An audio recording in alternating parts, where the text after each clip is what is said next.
केंद्रीय अर्थसंकल्पामध्ये विजा संदर्भात केलेली तरतूद निश्चित फायदेशीर ठरेल असा विश्वास कामत हॉटेल्स लिमिटेडचे कार्यकारी संचालक विशाल कामत यांनी व्यक्त केलाय। सर्वात महत्त्वाची बाब म्हणजे मेडिकल टुरिझमला दिलेली चालना असल्याचं त्यांनी म्हटलंय। अर्थसंकल्पावर त्यांच्या सोबत बातचीत केलेली आहे। आमचे प्रतिनिधी चेतन ननावरे यांनी पाहूयात।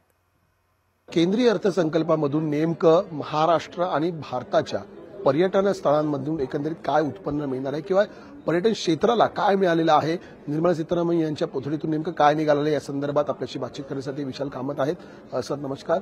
सीआयआयचे महाराष्ट्र स्टेट प्रमुख सुद्धा आहेत, ते काउन्सिलचे प्रमुख आहेत। सर कशा प्रकारे पाहता पर्यटन क्षेत्राला कितपत फायदा होईल या अर्थसंकल्पातून? ओव्हरऑल बजेट संदर्भात तुमची प्रतिक्रिया काय आहे? पहिलं तर मी बजेटचं सांगेन की ओव्हरऑल खूप चांगला बॅलन्स बजेट आहे, ज्याच्यामध्ये अनेक क्षेत्रांचं बघितलेलं आहे, जसं पॉवर पण आहे, ॲग्री पण आहे, टुरिझम पण आहे, मेडिकल पण आहे। आणि सो ओव्हरऑल हा बजेट फॅन्टॅस्टिक आहे आणि त्या बाबतीत मी मॅडमला अभिनंदन देईन। ह्याच्यावर किती गुण तुम्ही देऊ शकता? या काय एवढं चांगलं असताना आपण काय देणार? आपण 10 on 10 देऊ, 8 on 10 देऊ, दर माणूस त्याच्याप्रमाणे बघेल। पण माझ्या मतात रेटिंग देपेक्षा ह्याचा लाभ हो हे महत्वाचं आहे। धन्यवाद आमच्याशी बातचीत केल्याबद्दल। आणि एकंदरीत आपण पाहू शकतो की लॉंग टर्म एकंदरीत तरतूद करतानाही कुठेतरी आत्ताच्या घडीमध्ये सेव्हिंग्स आणि उपभोग अशा दोन्हीही बॅलन्स करण्याचा प्रयत्न तो बजेटमधून केलेला आहे। कॅमेरामन निकेश मोरेसह मी चेतन नावरे, मुंबई।